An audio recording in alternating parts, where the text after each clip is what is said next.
completely out of it.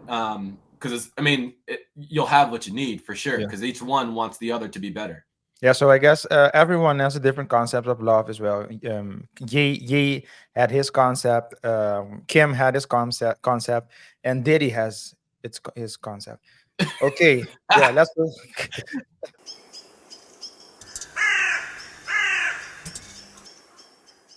When he married Kim, uh, he was in a. That's what you're saying. Of course, you're implying that he was in a different phase. Um, but Makes sense. would you say that that was attributed? Because it seems as though Katt was referring to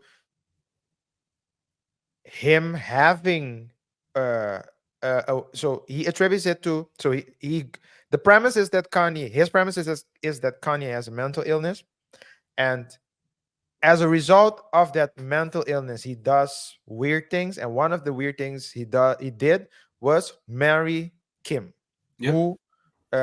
who has had like a history of dumping and getting into relationship and dumping. So but are you saying that that's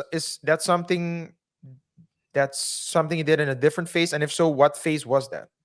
That was I don't believe that he married her thinking this was going to be the outcome. I think as we all, or as the saying goes, you can't turn one into the other. And it's Yeah, funny yeah, that I'll yeah. just say that, and I feel as though my point is taken. Or so, and then right after he pointed that out, he said the same guy who said, he's a god.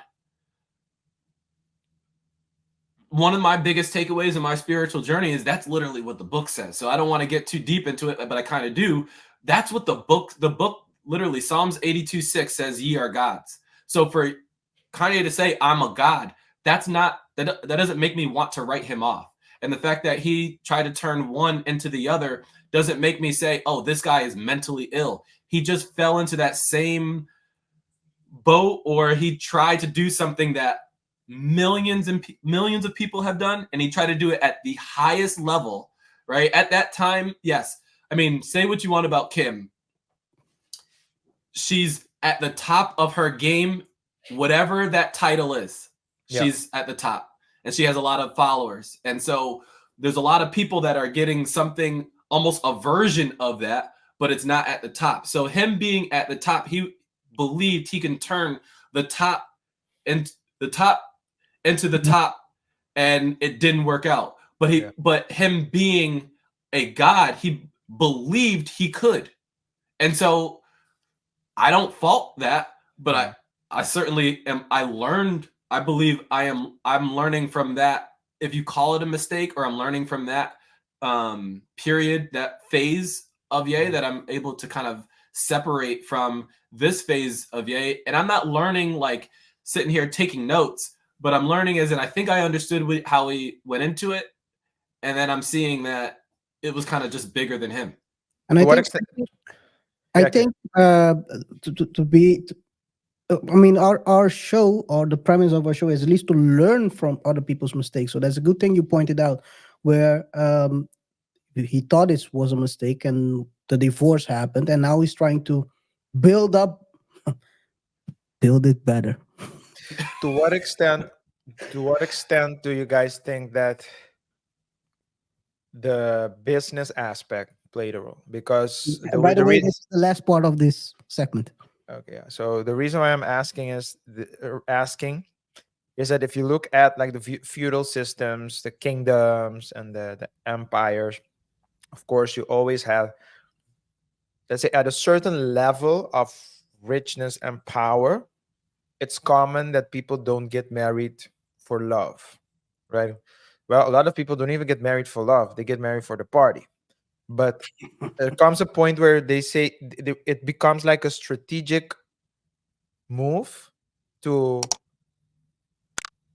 increase power and influence. So, as you said, Kim was very high and still is. But at the time when they got married, I think everyone was like, "Huh, these two?" But they got married and they had kids. But Kim, being the businesswoman that she is, whether you Yeah. agree with her business model or not, and Ye being the businessman that he is, yeah, to what extent do you think that played a role? And then yeah, we can keep it short, so we move to the next segment. But I'm curious to know your thoughts. I believe again, it's still he tried to forge that business and love. There was a point in time when he said like, she's not with me for the money because she has her own money, and so that made him believe she was with him just for him, and this was going to be his ride or die.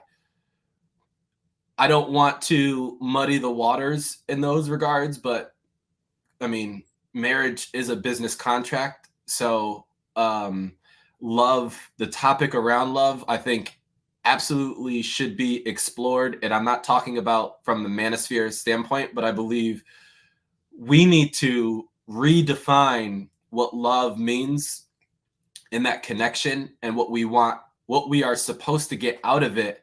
And as I process it, I believe I mean, both of those people, as you talked about with like bankrupt, both of those people have money. Their kids will not go hungry. Definitely not. No. Can you make decisions that get you more money? Sure. Do I believe Ye is still Ye, if not more Ye, without Kim? And I think vice versa. I don't know if Kim is the same Kim without Ye, and not hoping for her downfall, but just thinking it was, it was different. She was looked at differently. I separate those two with these two, and I hope that both find love, and I don't believe either one is going to have a problem with money in this era of business that we're in.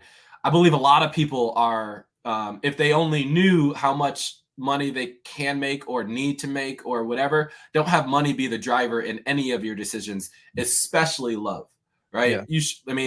A lot of people will say, don't work for money, when it's like, well, isn't that what we're supposed to? But it's like, if you're really doing what you want to do, the money's going to come. And if you're really building and forging relationships on the basis of love, leave money completely out of it. Because you'll have what you need for sure, because each one wants the other to be better. Yeah, so I guess everyone has a different concept of love as well. Ye had his concept, Kim had his concept, and Diddy has his concept. Okay, yeah,